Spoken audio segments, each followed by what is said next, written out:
Hai semuanya, kembali lagi di acara Feedback. Kali ini dengan saya Deliska Pramesti dan saya Amelia Hesti Susanti. Ada di program Feedback yang luar biasa, tetap di Break the Glass Production.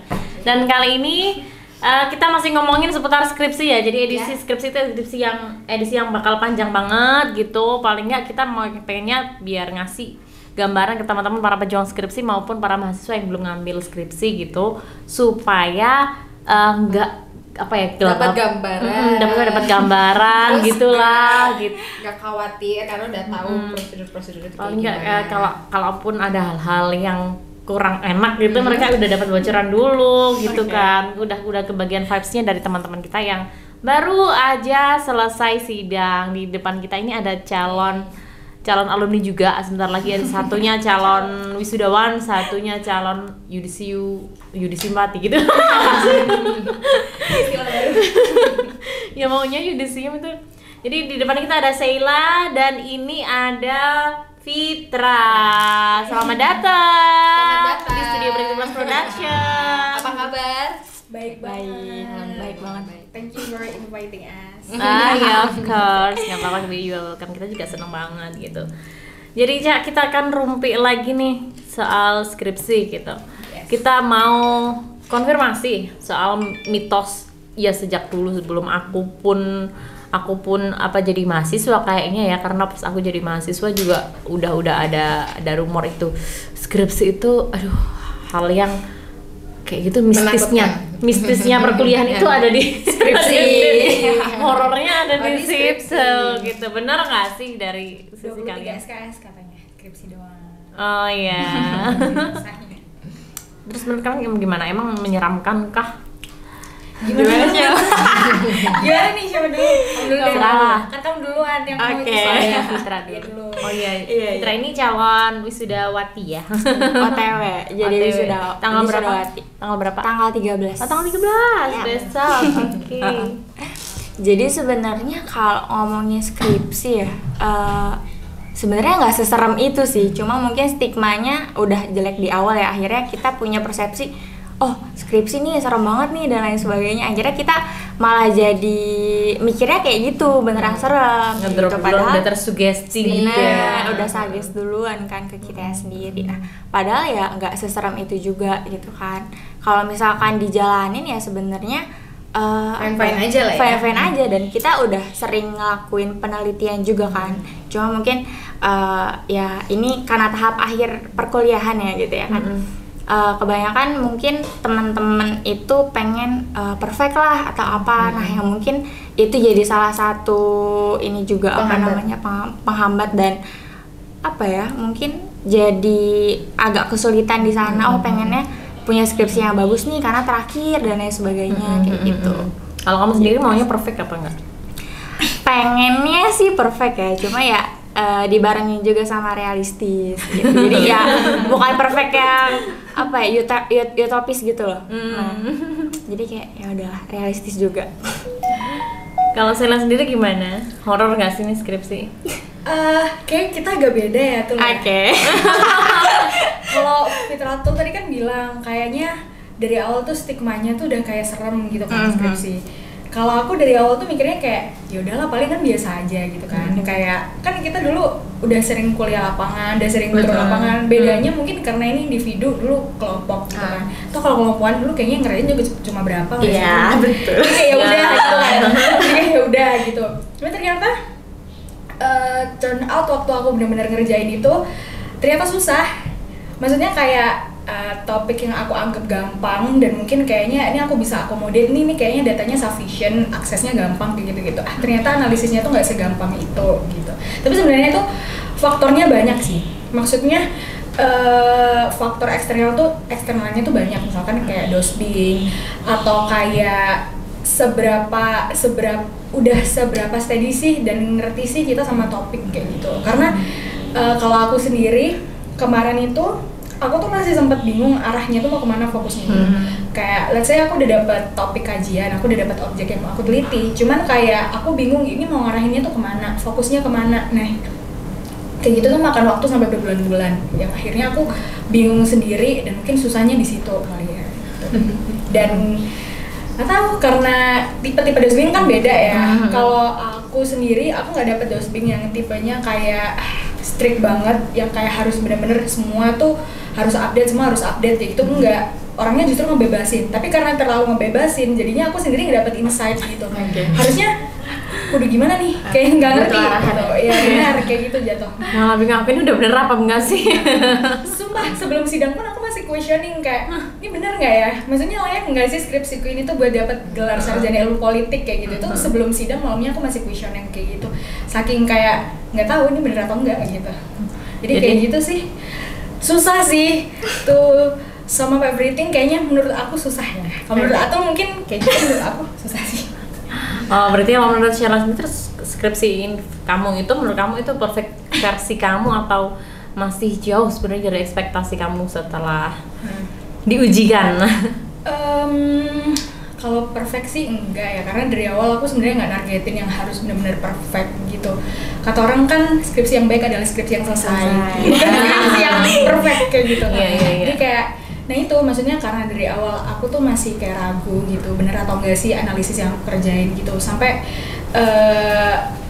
FYI aku tuh ngerjain bab 3, bab 4 yang mana analisis tuh kayaknya cuma 5 harian, kayak ngebut banget karena waktu itu nggak tahu, waktunya mepet banget, dan di situ aku udah bener-bener nggak ngerti, udah nggak tahu bener atau enggak, pokoknya aku setor kayak gitu. Ternyata waktu dibaca dosen, waktu dibaca dosbing, untungnya bener kayak gitu. Ada lagi nih temen aku yang mungkin kasusnya sama kayak aku.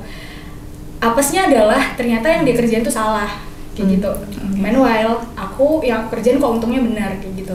Jadi kayak kita nggak tahu gitu. Kadang-kadang kita di tengah-tengah tuh masih ragu kayak bener atau kagak nih. Ada yang pas untung kayak aku bener, ada yang apes kayak teman aku salah. Akhirnya ngerombak semua. Jadi kayak gitu.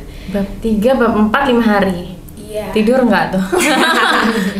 Tidur sih, tapi kayak sambil nangis gitu kayak. Jadi begadang terus lah ya. Tidur ayam. Pasti. Iya, bener. Stok kopi ayam deh gitu. Terus paling tersulit itu dalam proses penyusunan skripsi itu di bab berapa? Kalau aku bab 1 sih. Bab 1 ya. Karena kualitatif ya. Iya. Maksudnya kayak yang harus mateng banget kan teori, gitu kan. Jadi kayak ada kali kalau aku tuh 4 bulan nyari teori, bener-bener mantepin. Habis dapat teori A, aku kaji lagi bisa atau enggak pakai ini kayak gitu-gitu. Apalagi waktu itu intinya teori yang aku cari tuh aku udah research berbulan-bulan tuh nggak nemu teori yang cocok sama topik aku kayak gitu. Akhirnya ya aku pakai teori yang aku udah kenal banget gitu, karena aku udah pernah pakai di penelitian sebelumnya. Waktu aku research lagi ternyata bisa, jadinya itu udah nangis berbulan-bulan aku bab 1 karena udah susah menurut aku bab 1 tuh. Berarti kalau kamu sendiri bab 1 itu harus fix dulu baru kita melangkah ke selanjutnya. Bener sih, cuman kalau kualitatif kayaknya kita bakal balik ke bab 1 terus nggak sih tuh? Iya, biasanya Karena gitu ya kalau sama maaf sih ya. teori ya. Jen Bener. bab 2, bab 3 kayaknya bab 1-nya harus direvisi gitu Iya, ya sih. selalu gitu. Iya, selalu, makanya kenapa susah? Karena ya itu tadi kayak adjustment-nya itu berkali-kali di bab 1, iya nggak sih? Benar-benar. Sepakat. Berapa kali ganti judul? 4 kali. 4 kali kalau aku ya. Diganti-ganti sendiri atau berdasarkan hasil konsultasi? Diganti sendiri. Diganti. Karena yakin. Gak serk aja gitu ya? Bener. Iya bener. Terakhir kali ganti tuh aku udah ngerjain dari bab 1 sampai bab 4. Itu aku nggak konsultasi sama sekali, terus aku langsung store. Kayak gitu, untungnya di ACC. Ya tergantung dosbing sih ya. Kalau dosbingnya aku kayaknya nggak bisa ya. Oh, wow. Aku kayaknya bisa. Kalau kita sendiri gimana, berapa kali ganti judul, terus habis itu part yang paling susah di skripsi itu di bab berapa gitu? Kalau aku sendiri, kalau misalnya kita flashback ke proposal skripsi, itu aku ingat banget, aku ngerjainnya itu waktu magang. Jadi waktu magang itu kan rada hektik, terus kayak teman-teman yang lain tuh udah dapet tema nih mau bahas apa. Nah aku tuh bener-bener yang belum ada bayangan Samsel gitu kan. Terus ya udahlah, karena aku di Jakarta terus kepikiran reklamasi. Nah ya udahlah, ambil ini dulu aja nih gitu kan. Terus udah aku garap tuh di proskrip, baca-baca buku berkaitan dengan ruang juga kan. Aku dulu pakai teori produksi ruang kayak gitu. Nah aku ngerjain itu, tapi karena di awal aku nggak bener-bener concern sama isu itu, akhirnya aku ragu gitu loh buat ngelanjutin itu di skripsi gitu. Dan aku menyayangkan juga sih kenapa di politik tuh proskripnya nggak dilanjut gitu loh di skripsi. Jadi kenapa nggak dari awal Part kita yang udah berbeda udah yang nggak to be continue gitu. nggak di plotting dosping dari awal gitu ya. Jadi kayak rada kesulitannya di sana buat teman-teman yang mungkin emang udah fix nih sama tema ini, tapi ternyata ketika mau skripsi itu harus ngulang lagi bahas bab 1 kayak gitu, yang harusnya mereka udah nggak perlu lagi nih bahas ini, cuma perlu mengulang fase itu lagi di matkul skripsi kayak gitu. Jadi aku menyayangkan itu sih gitu. Dan kalau misalkan dalam case aku jadi proskripnya karena aku nggak terlalu kuat ya dan masih belum concern di sana, jadi waktu skripsi aku ganti yang awalnya berkaitan sama reklamasi gitu ya, terus aku ganti sama ITE yang totally different gitu kan, bener-bener yang beda gitu kan, gak ada kaitannya samsek gitu. Jadi ya itu di sana sih. Oke. Buat kalian berdua nih, ketika kalian menentukan topik dan judul sekalipun, apa yang ada di benak kalian? Jadi maksudnya kamu mengambil judul ini, fokus ke sini itu karena memang ini isu yang lagi di highlight, atau memang kalian itu minat kalian, bagian dari apa namanya kesukaan kalian terhadap mata kuliah tertentu ya, spesialisasinya gitu, atau karena kalian melihat yang gampang-gampang aja, yang paling memungkinkan cari datanya. Kalau kita gimana? Kalau aku dulu aku pernah magang di Komnas HAM. Nah kebetulan dulu itu kita bahas terkait undang-undang ITE yang memang waktu itu tuh lagi gencar-gencarnya terkait revisi kedua. Nah aku bahas mengenai standar normanya kayak gimana sih, seperti apa, mengenai kebebasan berekspresi dan lain sebagainya. Nah di sana aku lumayan interest sama topik itu kayak gitu. Nah akhirnya itu yang jadi alasan awal aku sih kenapa aku ambil undang-undang ITE gitu sih kalau aku. Jadi emang karena ada background itu dulu aku sempat ngegeluti terkait undang-undang ITE dan aku juga punya interest di sana gitu. Karena kan berkaitan sama hak asasi juga ya, dan aku memang lumayan concern di sana gitu. Dan peluang untuk mendapatkan data itu jauh lebih mudah karena kamu juga magang di situ. Iya. Kalau Sheila? Kayaknya kombinasi dari yang nomor 2 sama nomor 3 tadi deh. Kayak apa? Karena itu gampang, dan yang kedua karena aku minat. Karena kan sebenarnya minatku itu di topik terkait lingkungan kan. Karena aku juga pernah gabung di organisasi yang bergerak di bidang lingkungan kayak gitulah. Dulu aku sempat magang, waktu magang ngambil SKS ya, anak-anak kan banyak yang kayak di DPRD kayak gitu-gitu. Kebetulan aku sama beberapa temanku tuh magang di NGO yang bergerak di bidang lingkungan juga. Awalnya topik proskrip aku tuh itu gitu.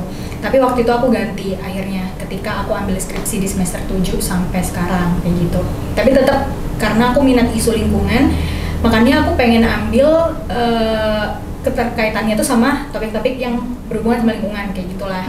Nah karena spesialisasi juga sih bener, maksudnya dari sekian banyak, let's say kayak mata kuliah yang selama ini diajarin di politik kayak gitu-gitu, yang kayaknya aku tuh paling suka dan paling apa ya namanya, kayaknya ini aku banget deh gitu, itu tuh tentang gerakan sosial kayak gitu. Makanya kenapa aku ambil kayak ya udah yang emang aku ngerti dan yang emang aku bisa kayak gitu. Karena menurutku sendiri kalau misalkan skripsi itu kita ngambil topik yang kayak terlalu idealis gitu, yang kayak ini topik kayaknya happening bagus banget tapi kayak unreachable gitu, kayak datanya mungkin sulit diakses, atau karena kita terlalu berpatokan sama nih gue harus jadi skripsi yang bagus, katakanlah kayak gitu, itu tuh bakal susah, ya kan? Itu bakal susah banget gitu. Makanya aku ambil fenomena yang emang deket di sekitar aku, yang emang aku minat, dan aku yakin sejelek-jeleknya aku ngerti gitu. Karena emang ini yang paling aku ngerti daripada semua yang lain gitu. Kayak gitu. Jadi kayak gitu sih, karena minat, karena spesialisasi, karena fenomenanya deket kayak gitu. Kalau misalkan 4 judul ganti itu semuanya berdasarkan latar belakang yang sama. Betul. Betul sekali. Oke banget. Terus kita ngomong ke preparation setelah kalian proses mencari data gitu kan, waktu kalian cari data ada kesulitan kah? Iya, itu kan biasanya proses penyusunan yang paling sulit ya, pencarian data. Kalau aku enggak, karena kebetulan datanya itu ada di sekitarku, maksudnya kayak orang-orang yang aku mintai data pun emang relasi-relasiku sendiri. Orang-orang terdekat. Betul. Jadi orang-orang yang emang udah aku kenal, yang emang ya mereka udah ngerti lah dari awal. Aku juga udah bilang kalau aku bakal ngambil ini dan aku bakal mentor mereka. Jadi nyari datanya nggak susah, ngolahnya sih, Ngolahnya. analisisnya kayak yang tadi aku bilang, karena fokusku tuh dari awal tuh masih nggak ngerti mau kemana gitu. Fitra juga kayak gitu nggak? Kalau aku masalah data, alhamdulillahnya nggak kesulitan sih. Jadi memang karena sebenarnya kalau misalkan aku itu fokusnya kan ke korban gitu ya. Jadi oke, aku ke Komnas, cuma aku juga perlu ngehubungin NGO yang dia tuh berhubungan sama korban. Gitu. Dan ketika aku ngehubungin NGO ini itu memang face rest dan korbannya juga welcome gitu untuk diwawancarai. Jadi kalau masalah pengambilan data aku sendiri nggak kesulitan sih, alhamdulillah. Oke. Sampai akhirnya bisa finish di bab berapa? Bab 4. Bab 4 karena sama bab 4. Yes. Nah, menuju ketika sudah menginjak di bab 4 itu konsultasi terakhir nih, bimbingan terakhir sebelum kalian akhirnya mengajukan untuk ke kursi sidang. Itu ada tantangan apa dulu? Gimana tuh? Waktu pas terakhir bimbingan nih, kan ada tuh yang kayak tiba-tiba datanya kurang nih. Iya. Waduh, itu yang paling kasihan Repot, ya kalau iya, harus balik lagi ke lapangan gitu. Atau ya tuh? Oke. Kalau aku sendiri, kalau misalkan bab 3, bab 4 itu dosbingku nggak terlalu banyak komentar. Jadi memang dia lebih nguatin di bab 1. Jadi bab 1-nya benar-benar digodok nih, kamu tuh berangkat dari apa sih latar belakangnya, fenomenanya apa, terus apa yang kamu teliti gitu kan. Nah, ketika kamu mau teliti ini, apakah teorinya tuh bisa nyambung dari fundamental teorinya dan lain sebagainya. Karena ketika kita udah salah di awal, itu di akhir bakalan sulit gitu untuk analisis dan lain sebagainya. Nah, kalau untuk bab 3, jadi ketika aku bimbingan nih, dosennya tuh benar-benar nggak ada komentar sama sekali. Dia cuma nanya, ini udah menjawab pertanyaan penelitian kamu nggak gitu kan.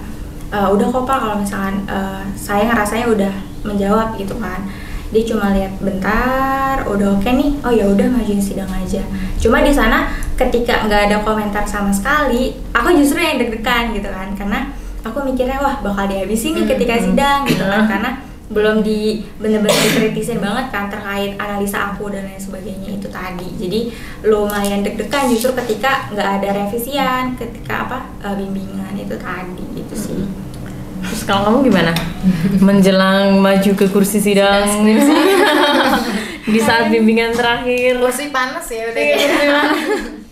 Kayaknya di saat bimbingan terakhir tuh, karena waktu itu benar-benar judul keempat kan yang kayak tadi aku bilang. Dosenku belum tahu aku ganti judul, dan kayaknya dosenku juga nggak aware aku ganti 4 kali. Ya karena beda tipe dosen ya. Iya. Aku juga kok. Ya, jadi kayak waktu itu sebenarnya nggak ada drama yang gimana-gimana, karena dosenku tuh sangat tidak menyulitkan. Maksudnya kayak waktu aku setor naskah paling cuma dibolak-balik doang, dan waktu itu aku sempat jelasin gitu, maksudnya kayak hasil analisisku itu kayak apa, karena aku tahu kalau aku nggak ngomong pasti juga sama aja, nggak kayak dibaca, bapaknya khawatir nggak dibaca atau paling bapaknya cuma nyuruh sidang doang gitu, sidang doang ya udah pokoknya kamu kelar udahlah maju gitu kayaknya support udah gitu. Cuma dibolak-balik, aku jelasin analisisnya, jadi perspektif saya tuh kayak gini-gini, hasilnya kayak gini-gini Pak. Terus habis itu udah langsung ditawarin kamu mau ujian kayak gitu, langsung kayak gitu doang gitu. Terus kayak ya udah, itu kayaknya menjadi hari terbahagia saya di bulan Juli. Kamu mau ujian, mau lah Pak. Itu benar-benar kayak Sama-sama sebenarnya udah lelah juga. itu kayak kalimat yang aku tunggu-tunggu gitu, kayak aku pengen banget ditawarin sidang gitu kan. Kayak itu kayak seharian aku ketawa terus. Umpamanya itu kayaknya aku pulang dari rumah dosen aku, di jalan katakanlah nauzubillah aku jatuh kecelakaan, aku tetap tersenyum kayak bahagianya aku hari itu. Padahal sebenarnya sudah skripsi itu udah kayak kursi panas banget ya. Iya benar. Bakal pembantaian tuh ada di situ. Makanya kayak tapi itu aku seneng banget sih, maksudnya itu milestone yang bener-bener aku nanti-nantikan gitu, karena capek banget Ngeliat skripsi terus ya. bener. Akhirnya bisa membawakan hasil. Di setiap kali kalian setelah bimbingan gitu, itu pasti ada permintaan untuk revisi atau kalian lolos aja gitu. Kayaknya sih kalau saya lah kok lolos aja ya, tinggal nambah ke selanjutnya gitu. Ada Tapi sih. ada pernah Ada kok, revisi, ada. permintaan revisi.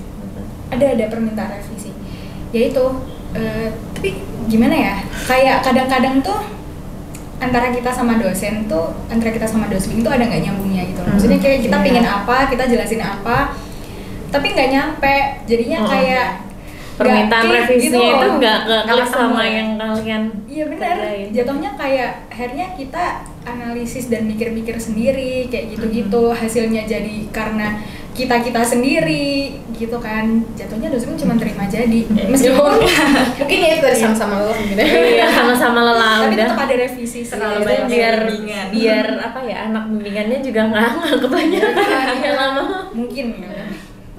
gitu.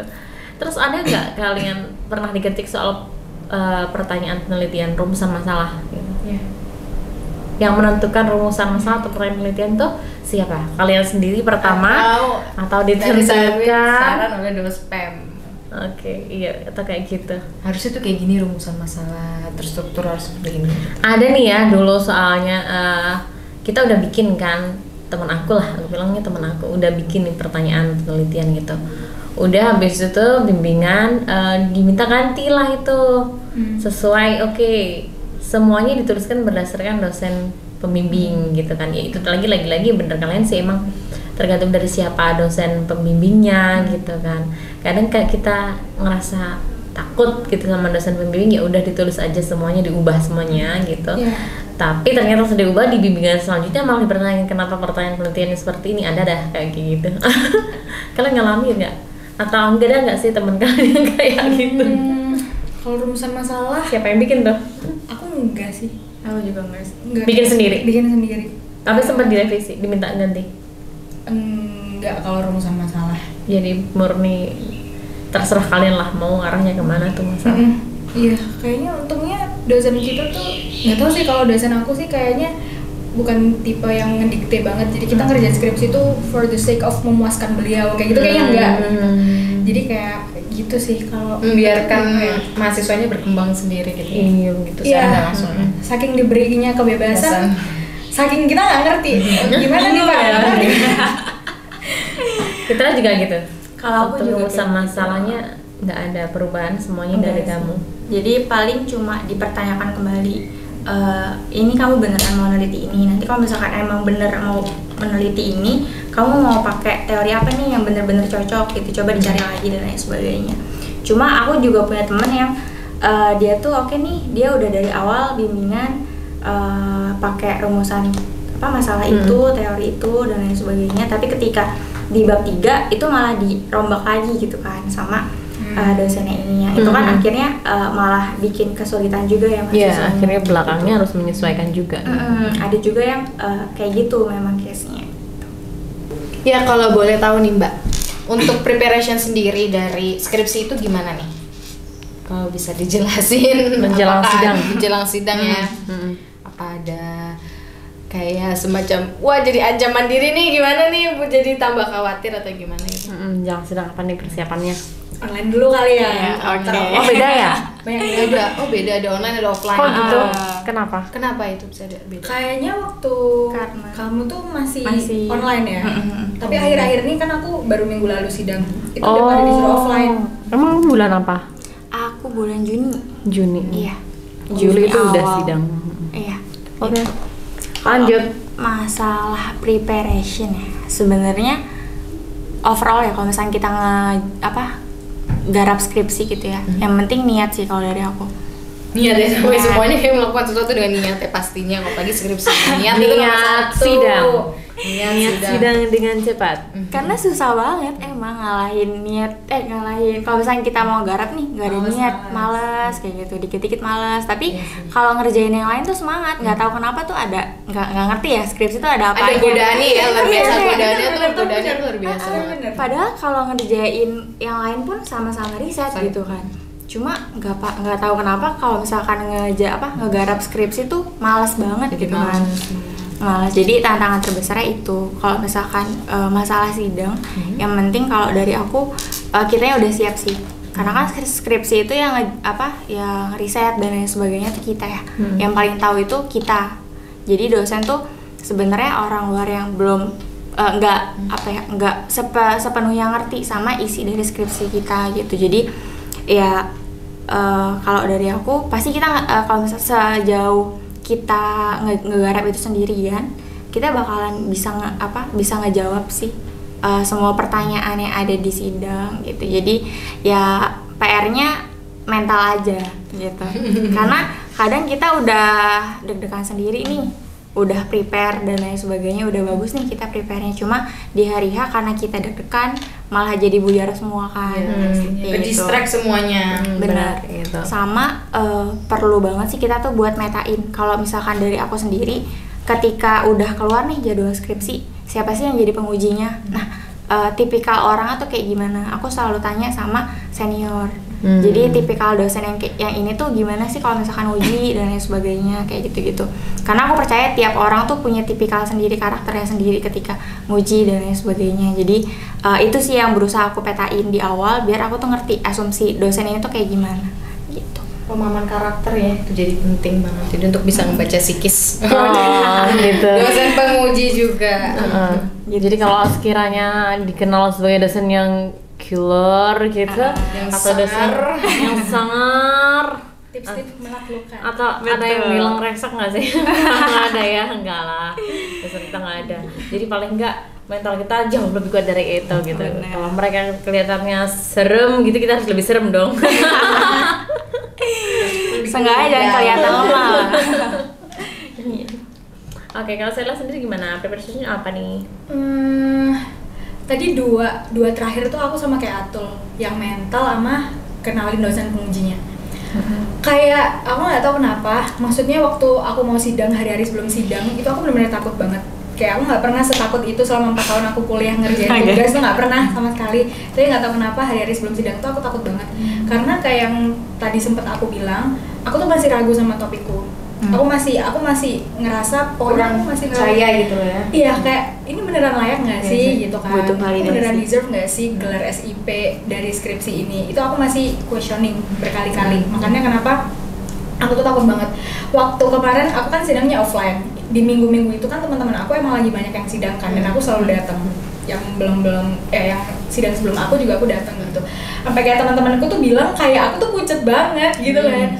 Kayak kamu kenapa gitu, terus aku bilang ya aku takut gitu kan, nggak tahu kenapa. Padahal waktu aku ngerjain tugas selama 4 tahun itu nggak pernah sama sekali aku tuh kayak gitu. Presentasi juga nggak gitu juga kali. Bener, sumpah. Kayak terus akhirnya waktu malam jadi ada drama kejadian gitu kan. Kan udah nih tanggal yudisium kan mepet tuh Agustus ini kan. Cuman 1 minggu doang setelah aku sidang tuh. Nah, waktu malam itu tiba-tiba ada satu dosen penguji aku yang udah cukup malam, itu tuh minta cancel dan minta dicariin dosen penguji pengganti. Gitu. Kondisinya itu udah malam, udah hampir 12 jam sebelum sidang lah pokoknya intinya. Akhirnya tuh aku tuh hampir aja nggak jadi sidang besokannya. Jadi malam tuh aku belum pasti sidang gitu kan. Itu aku udah nggak bisa belajar, nggak bisa prepare yang gimana gitu kan. Tapi untungnya, maksudnya DK aku, PPT aku udah jadi kayak gitu kan. Terus habis itu akhirnya nggak tahu kenapa untungnya tuh dapet dosen pengganti kayak gitu kan. Tapi sebelumnya aku juga udah sama kayak Atul. Jadi aku udah nanya-nanya ke teman aku kayak tipikal dosen itu gimana waktu nguji kayak gitu-gitu dan lain sebagainya. Tapi itu pun juga nggak aku sempet siapin semuanya gitu kan. Udah kayak nggak tau lah gitu kan. Terus habis itu nggak tahu kenapa, karena takdir kali ya. Itu kan aku hampir aja nggak sidang gitu. Malam itu aku hampir aja nggak sidang dengan kondisi tanggal yudisium mepet. Ketika akhirnya aku dapet dosen pengganti, kayak mental aku tuh berubah 180 derajat. Yang dari awalnya aku takut banget, aku jadi seneng banget dan aku ngerasa sampai aku tuh bilang aku siap revisi. Sampai aku tuh ngomong kayak gitu karena saking senengnya aku dapat slot sidang besok gitu. Saking senengnya aku jadi sidang kayak gitu. Akhirnya aku udah bener-bener kayak waktu present ke dosen-dosen, waktu itu kebetulan juga dosen pembimbing aku tuh nggak dateng. Jadi waktu itu aku bener-bener istilahnya war mandiri lah sama dosen-dosen penguji kayak gitu. Itu yang pertama beneran mental. Maksudnya kayak dari awal aku pengen sidang offline karena kalau online testimoni dari teman-teman aku adalah detail-detailnya itu bakal diperhatiin banget. Karena kan kita nggak ketemu langsung kan apa yang kamu tulis detail-detailnya kayak itu diperhatiin banget. Tapi kalau misalkan offline tuh kayak kami interaksinya lebih bebas. Terus habis itu yang perlu dipersiapkan tuh sebenarnya mental kayak gitu. Dan waktu itu sebenarnya deep down tuh banyak banget yang bikin aku ragu di topik aku. Tapi karena waktu itu aku bener-bener pede, maksudnya aku nggak sama sekali nunjukin kalau misalkan aku ragu, dan presentasinya aku juga lancar gitu. Jadinya kayak nggak keluar pertanyaan-pertanyaan yang aku takutkan sama sekali. Malah kayak kita tuh bahas hal-hal yang bukan substansi di skripsi aku. Jadi kita bahas hal-hal lain gitu, yang sama sekali nggak berkaitan sama topik, dan akhirnya revisinya juga dikit dan cuman kayak teknikal doang, teknikal penulisannya kayak gitu doang, gak ada yang kayak gimana-gimana. Sama kayak aku sih tadi, mental sama kenal di dosen pengujinya siapa. Oke, itu tips ya, salah satu tips dari teman-teman kita yang sudah menghadapi sidang. Dan menurut kalian penting mana sih antara kemampuan public speaking atau bikin PPT yang bagus selama sidang itu? Ya. Jadi prioritasin yang mana nih?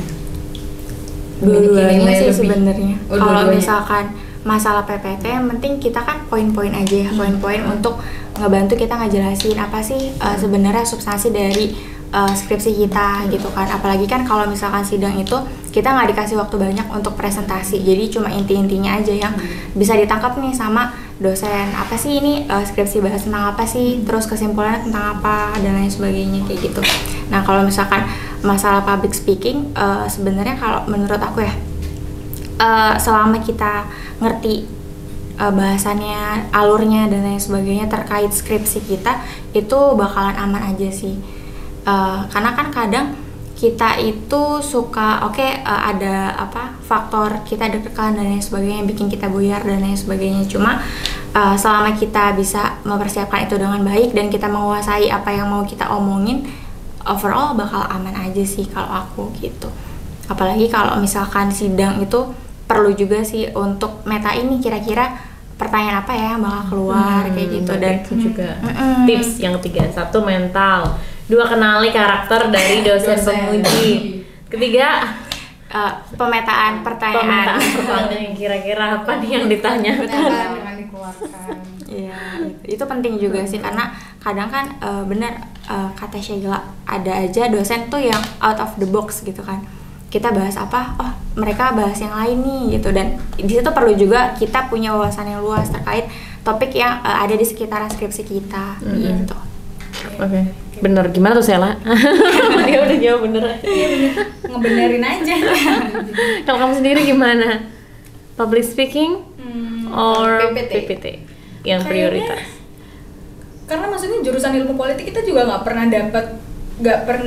dapat apa ya, dapat bimbingan dan ada keharusan kalau kita tuh harus punya skill deck making, let's say kayak gitu. Kita harus bisa memvisualisasikan substansi kita dengan bagus di PPT kayak gitu. Kita nggak pernah diajarin kayak gitu kan. Betul. Jadi menurutku toh pakai template yang biasa-biasa udah di aja, PowerPoint nggak itu masalah. sebenarnya sih. Yang penting soal poinnya visualisasi. aja yang tersampaikan ya. Benar, kalau itu benar. Soalnya kebanyakan juga emang kayak gitu, semua anak ilmu politik rata-rata kalau bikin PPT ya udah bikin pakai template yang ada di PowerPoint aja. Biasa-biasa kita aja bukan ya, biasa-biasa. orang kreatif. Iya, nggak tahu ya. Kalau mungkin Bener-bener jurusan lain bisa kayak ya. manajemen gitu mungkin diperhatikan ya. Tapi kalau kita sih nggak yang gimana-gimana. Jadi santai aja kalau PPT. Terus kalau public speaking plus poin banget kalau kita punya gitu. Karena menurutku itu sangat membantu. Tapi kalaupun maksudnya kayak we are not really mastering it juga sebenarnya nggak masalah, asal kayak kata Atul tadi kita benar-benar paham gitu, dan nggak ragu sih. Yang penting sih meskipun kayak ya udah kayak ya meskipun kayak public speakingnya biasa-biasa aja, yang penting nggak ragu kayak gitu. Jadi overall vibes kalian selama ada di ruang sidang tuh gimana? Kebawaan nervousnya dari awal sampai akhir? Ada rasa takut atau bahkan rasa pengen nangis, itu pasti ada. Merasa udah banyak distraksi di kepala atau ya masih bisa mengendalikan semuanya? Gimana nih yang online dulu? Oh iya, online. Kalau aku vibes-nya tuh lebih ke ngobrol sih. Jadi selama sidang justru deg-degannya tuh lebih sebelumnya. Ketika sidang oh ya udah nggak deg-degan, sedeg-degan itu gitu kan. Blend gitu ya. Jadi memang kebanyakan overthinking kali ya kalau misalkan anak zaman sekarang gitu kan, mikirnya udah bakal ditanyain A, B, C, D kayak gitu kan. Padahal ketika sidang ya nggak gitu juga gitu kan. Jadi memang kalau misalkan nervous dan lain sebagainya, kalau aku pribadi lebih ke sebelum prasidang kayak gitu. Ketika sidang, oh ya udah kita ngobrol, diskusi dan lain sebagainya, dan itu vibes-nya tuh ngobrol, diskusi gitu. Jadi nggak yang menegangkan gitu, enggak gitu. Offline. Offline Kayaknya iya, tapi maksudnya beda-beda ya. Dari case teman-teman aku yang kemarin sidang satu kloter sama aku, kan kita pada offline semua. Ada yang emang beneran katanya tuh menegangkan gitu. Maksudnya kayak karena dia waktu itu juga kayaknya cukup banyak revisi kayak gitu di skripsinya dia. Dia juga sampai benar-benar kayak ditanyain detail sampai kayak ada terminologi yang dia nggak tahu, dia disuruh search dulu di browser kayak gitu-gitu. Jadinya bawaannya ada yang menegangkan gitu. Ada yang teman aku bilang juga kayak enggak kok nggak semenakutkan itu. Maksudnya kayak bener kata Atul, kayak ngobrol jatuhnya gitu. Kayak ketakutan kita tuh nggak terjadi gitu. Kalau aku sendiri kemarin, kayak aku lebih ke arah ngobrol. Kayak aku lebih ke arah sharing, karena pun yang ditanyain itu nggak bedah topik skripsiku, tapi kayak kita ngobrolin hal lain gitu. Jadi kita benar-benar kayak ngobrol, sharing. Kalau mau nangis, sebenarnya enggak waktu ngejelasin. Tapi kan waktu udah kelar, itu kan kita disuruh keluar dulu tuh. Dosen penguji kan berdiskusi tentang nilai dan kelulusan segala macam, nggak tahu lah kayak gitu. Waktu kita masuk lagi tuh, aku tuh nggak diumumin lulus atau enggak. Kayak dibilang kayak ya menurut kamu lulus nggak, malah ditanyain kayak gitu. Soalnya aku lama kan, 2 jam waktu itu aku. Anak-anak kan rata-rata paling banter 1,5 jam lah, aku tuh sampai 2 jam lebih. Jadi kayak aku hampir 3 jam tuh. Buset. Ya udah kayak gitu. Jadi menurut kamu gimana nih, kamu lulus atau enggak? Kira-kira dosen pembimbingmu bakal ngelulusin kamu nggak? Karena itu kan nggak ada di situ. Terus habis itu dibilang kayak ya udah nanti kita sidang lagi aja ya bertiga. Soalnya saya juga mau tahu nih pendapat dosen pembimbing kamu gimana, kayak gitu-gitu kan. Ya itu aku udah kayak gimana gitu kan, gimana nggak tahu lulus atau enggak kayak gitu kan. Tapi waktu nilainya keluar sih ya dikerjain ternyata kayak gitu. Jadi mau nangisnya cuma di akhir doang, tapi waktu presentasi di prank ya? Kagak sih, enggak. Ya. Nilai ada lah. Ya kayak begitu. Iklan dulu. Gitu, gitu. Jadi penyelesaian revisi butuh berapa lama? Revisi. Kamu lama nggak tuh? Kalau aku sih enggak. Jadi justru lama break-nya dulu. Bener. Aku tuh break tuh sampai 2 minggu, hampir 3 mingguan gitu. Terus aku menyadari realitas bahwa dikit lagi yudisium dan aku perlu revisi. Setelah revisi cuma berapa hari? Aku ngerjain revisi 3 hari. 3 hari, saya. Iya. Sehari. Tapi bener, breaknya lama. Healing dulu. Healing dulu, nafas dulu. Karena udah tersiksa ya. Tapi Gitu ya. terlalu terlena ya kita. Itu kan ya bisa 3 minggu ya, karena dia Juni. Iya, lama banget. Tenggat waktunya 10 hari doang sebelum yudisium. Break 4 hari, revisi 1 hari, udah. Yang lainnya ngelarin yudisium. Iya. Oke, menurut kalian nih, mungkin ini pertanyaan terakhir ya, kita udah panjang banget nih ngobrolnya. Apakah skripsi penentu masa depan kalian? Ya, karena banyak di luar sana yang mengatakan bahwa skripsi adalah tonggak untuk maju ke masa depan. Iya. Kagak sih. Gerbang kan? Enggak ya, kecuali kayak kita mau S2 terus kayak topik kita bakal ngaruh banget gitu, yang kita ambil skripsi niat banget kayak gitu. Mungkin iya, tapi karena kita berdua enggak ya enggak sih. Cuman kayak ya udah kan dipakai buat lulus doang. Iya kan bener kan? Ya, bukan jadi Iya sih, Ya, itu tolak ukur masa cukup depan. meringankan beban di Beban, pikiran ya. Jadi Kayak UNAS nggak ya sih? udah. UNAS yang nggak dipakai apa-apa karena mau masuk kuliah pun tes lagi SBMPTN. Ya kayak begitu nggak sih? Sama aja ya, sama Kita kerja ya, ya. kerja pun ya ditanya juga pengalaman ya kan? Lagi gitu. Bukan skripsimu judulnya apa? Ya ada sih, cuman ya hampir nggak semua. Jadi kayak ini gitu. salah satu juga tips buat teman-teman semua, jadi nggak usah dipikir, nggak usah Terlalu nyari mendalam. perfectnya, udah diselesain aja yang Cepet penting. selesai. Yang penting kita paham, punya spesialisasi dalam topik yang emang kita angkat. Ya, Iya, seperti biar itu. nggak terlalu beban lah, stres Yang itu juga yang ada sih, akhirnya bikin ngejalanin. kayak kalian tuh kalau dibikin beban berat gitu udah drop duluan ya males iya, gitu jadi memulai males. niat, akhirnya nggak ada konsistensi gitu kan untuk mengerjakan Jadi kayak malah gitu. gagal ya. Yes. Oke. Mau jadi akademisi, praktisi, atau apa ya? Jadi wanita-wanita karir. Iya. Mbak SCBD. Gimana tuh? Tertarik untuk jadi Mbak SCBD? Kita nunggu dilamar aja nggak sih ya? Luar biasa. Luar biasa. Santai banget hidupnya. Gak apa-apa kok. Nggak apa-apa. Cita-cita Enggak, kan beda-beda. banget. Iya dong. Nah tuh. Kalau Sela gimana? Enggak, aku bercanda loh tadi. Enggak beneran guys. Enggak. Buat cowoknya. Enggak ada. Kalau beneran mungkin bisa ketik crack ya. Wow. Ntar pas di-upload, kita upload juga di Instagram, di tag siapa namanya? Wah, kita kasih tahu ya nanti IG-nya. Bagus. Kalau Sela sendiri nggak mau akademisi? Enggak kepikiran sih. Atau mau lanjut studi? Nggak langsung. Nggak Kalaupun langsung. iya, kayaknya Berarti- juga nggak bakal ngambil konsentrasi yang berkaitan sama ilmu politik sih. Kenapa tuh?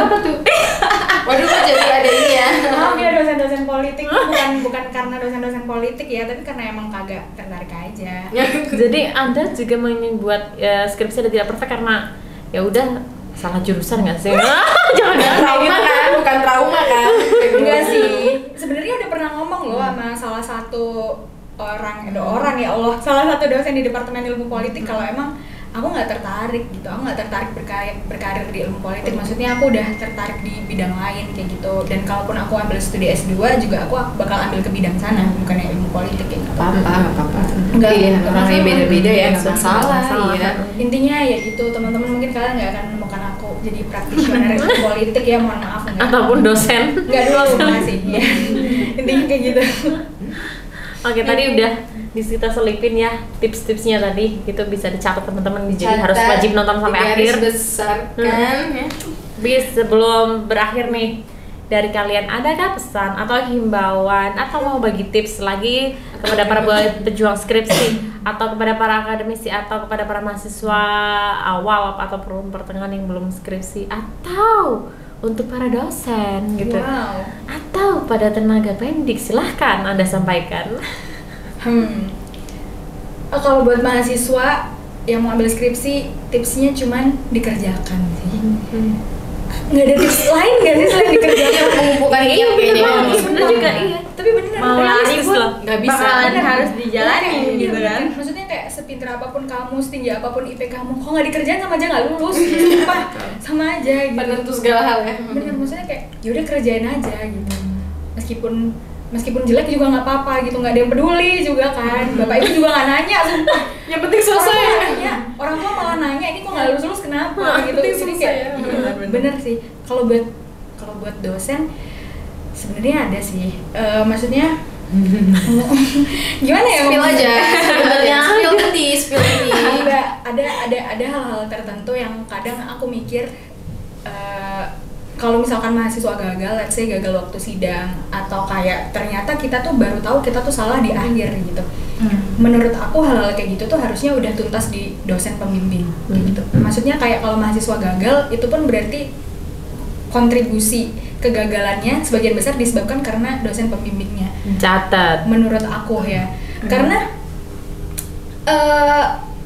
aku nggak tahu kenapa selama aku jadi mahasiswa politik ada hal-hal yang kayak menurut aku tuh kita tuh harusnya dapat loh hal-hal fundamental kayak gini, tapi itu tuh kita nggak pernah tahu sampai di akhir itu baru salah. Let's say kalau konteksnya sidang dan skripsi adalah akhirnya revisiannya kita berat di akhir kayak gitu-gitu. Yes. Yang mana itu harusnya udah tuntas di dosen pembimbing, pembimbingnya harusnya udah ngerti dan aware dari awal kayak gitu.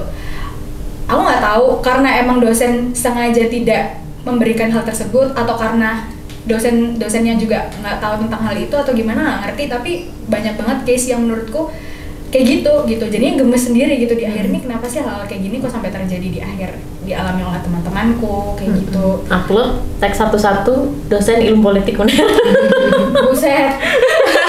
Nah, ini kritiknya membangun ya. Iya, membangun lah, bagus dong. Kayak gitu. Kalau aku Oke, hanya untuk dosen dan mahasiswa cukup itu. ya untuk siapa lagi, untuk semua pegawai FISIP, untuk Mbak Eta admin departemen ilmu Ih, politik semua terbaik LPI. banget. Oke. Ya itu mahasiswa, untuk Mbak Eta makasih banyak karena sudah mau bantu kita. Maksudnya semua mahasiswa ilmu politik, kalian harus rayain ulang tahunnya Mbak Eta yang heboh di Depol kayak gitu, karena orangnya baik banget kayak gitu. Dah, itu doang untuk 3 orang. 3 pihak ya. Langsung Mbak Eta, untuk Mbak Eta tanpa sensor Mbak Eta. Anda luar Margareta biasa. admin Depol. Iya. Iya betul. Oke, kalau Farah gimana? Kalau Fitra? Kalau untuk mahasiswa lebih ke apa ya? Yang penting kita punya timeline sih. Misalkan kita kalau aku prinsipnya gini, kita dari awal tuh udah ngerti mau apa aja sih yang mau kita raih nih di perkuliahan semester 1 dan lain sebagainya. Dan aku beruntung sih meskipun aku pandemi gitu ya, dan kehilangan masa kuliahku, karena kan beda ya offline sama online, vibes-nya tuh beda banget gitu. Cuma di sana aku bisa lebih ngerti dunia luar, aku bisa cari pengalaman di luar, dan itu yang lumayan useful gitu buat aku ketika aku lulus dan lain sebagainya, karena aku udah ngerti nih dunia luar tuh seperti apa sih kayak gitu. Kalau untuk dosen ya, kalau misalkan dari aku lebih kayak misalkan nih kita ada UAS atau tugas dan lain sebagainya, aku mengharapkan feedback sih. Jadi kita juga perlu tahu kita tuh lemahnya di apa sih, apakah analisis kita ataukah penulisan kita tuh kurangnya di mana dan lain sebagainya. Dan itu yang perlu menurutku di untuk mahasiswa kayak gitu. Dan itu yang belum aku temuin selama aku di politik, dan mungkin kedepannya bisa lah ada hal-hal kayak gitu untuk para dosen gitu. Karena kan itu lumayan berkontribusi untuk membangun mahasiswa ini untuk refleksi lah dia kurangnya di mana sih dan lain sebagainya. Karena kebanyakan dari kita mungkin belum terlalu bisa untuk menilai diri kita tuh kurangnya di mana gitu sih. Iya. Oke, Mantap. ada lagi mau ditambah? Betul. Udah cukup. Oke, cukup dari mereka sudah capek ngomong, kita tanyain terus. Dan kita juga sudah ngantuk, jadi sudah saatnya ya Ca kita akhiri. Udah gak kerasa kita di penghujung acara ya kan. Terima kasih atas kedatangannya dan mau diwawancarai oleh Thank kita. you Fitra dan Sheila. Dan teman-teman di rumah jangan lupa like, subscribe, share, komen buat perbaikan kita yang lebih baik.